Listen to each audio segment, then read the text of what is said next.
Salam damai sejahtera di dalam Tuhan kita Yesus Kristus. Shalom.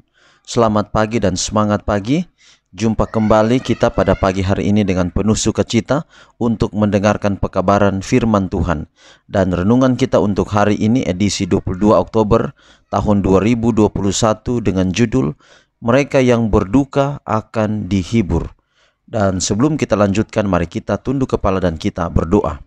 Bapa kami dalam sorga, terima kasih Tuhan untuk kesempatan yang indah belajar firman-Mu pada pagi hari ini sebagaimana kami belajar pada hari kemarin. Kiranya pekabaran firman Tuhan ini akan menjadi berkat dalam kehidupan kami, menjadi makanan, menjadi minuman, menjadi pelita dalam kehidupan kami hari ini. Dan biarlah ya Tuhan, inilah berkat yang kami boleh terima di awal melalui hari yang baru hari ini. Dan biarlah sampai pada sore hari dan bahkan memasuki hari yang baru nanti, kami terus merasakan berkat Tuhan. Inilah doa kami. Terima kasih untuk sabda firman-Mu. Dalam nama Yesus kami telah berdoa. Amin. Saudaraku, renungan firman Tuhan kita sekali lagi pada pagi hari ini dengan judul Mereka yang berduka akan dihibur. Mereka yang berduka akan dihibur. Dan ayat inti kita hari ini Matius 5 ayat 4. Berbahagialah orang yang berduka cita karena mereka akan dihibur. Sekali lagi Matius 5 ayat 4. Berbahagialah orang yang berduka cita karena mereka akan dihibur. Duka cita yang ingin ditunjukkan di sini adalah kesedihan hati yang sejati karena dosa. Ketika seseorang tertarik untuk melihat Yesus yang terangkat ke atas salib, ia memahami keberdosaan umat manusia. Ia melihat bahwa adalah dosa yang menghukum dan menyalibkan Tuhan yang mulia. Dia melihat bahwa meskipun dia telah dikasihi dengan kelembutan yang tidak terkatakan, hidupnya tetap menunjukkan sikap rasa tidak berterima kasih dan pemberontakan.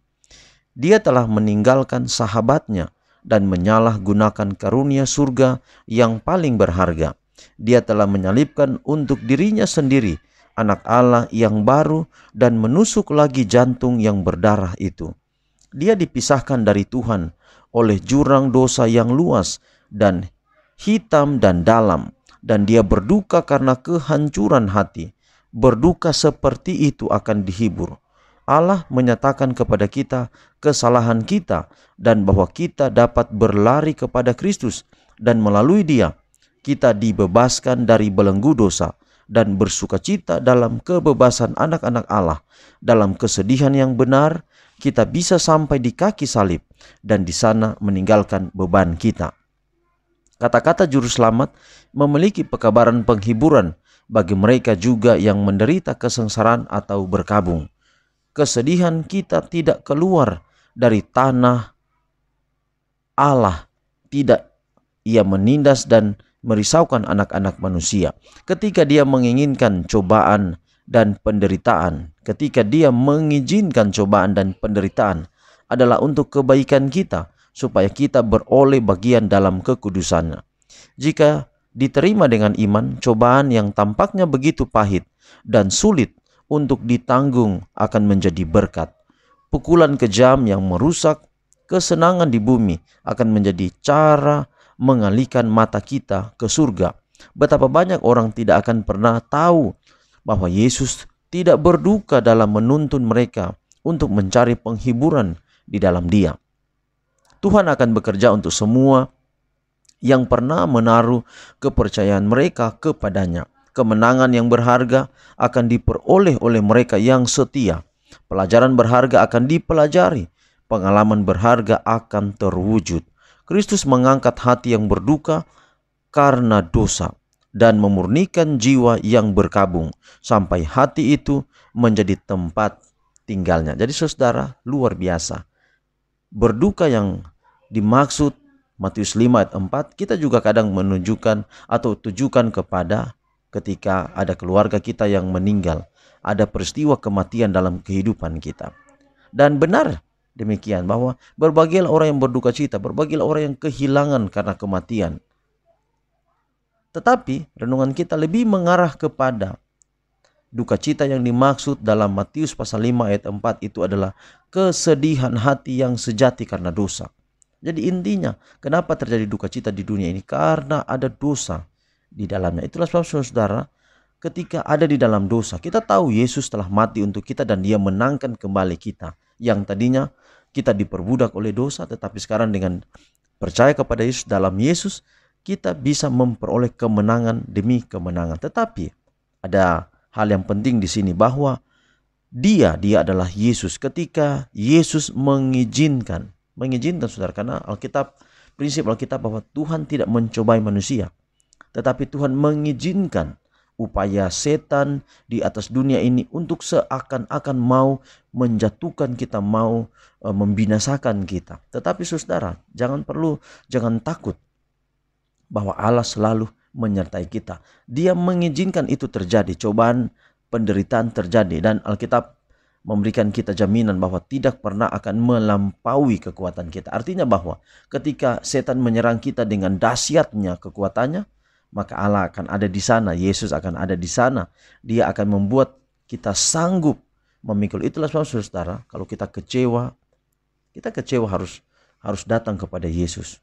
Kecewa adalah realita dalam hidup, tapi kita harus datang kepada Yesus. Tidak boleh kita lari dari Yesus, karena Yesus sudah jamin setiap pencobaan, jika itu berlebihan, Allah yang akan menanggungnya, karena Allah sudah berjanji. Firman Tuhan berjanji bahwa pencobaan yang kamu alami adalah pencobaan yang biasa, yang tidak akan melampaui kekuatanmu. Jikalau pun kamu dicobai, Allah adalah setia dan adil yang akan memberikan jalan keluar. Jadi saudara, mari kita tinggal dalam Yesus, kita hidup dalam Yesus. Kita ketika menghadapi masalah, Yesus pasti akan ada di sana menghibur kita, sebagaimana Matius 5 ayat 4 berkata pada pagi hari ini. Saudaraku, demikian Tuhan berkati kita. Pekabaran ini dapat menjadi berkat bagi kehidupan kita. Mari kita akhiri dalam doa, kita berdoa. Bapa di surga, terima kasih untuk renungan yang indah pada pagi hari ini. Bila dapat menjadi berkat dalam hidup kami.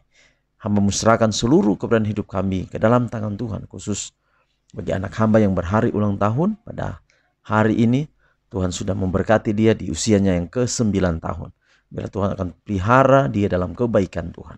Begitu pula orang tua dari Ibu Lori Pagiling yang baru saja operasi di Surabaya. Tuhan jamah mata yang dioperasi akan dapatkan kesembuhan. Begitu juga Ibu Afas Sedanya di Papua. Begitu juga Ibu Rina Giri yang ada di Australia.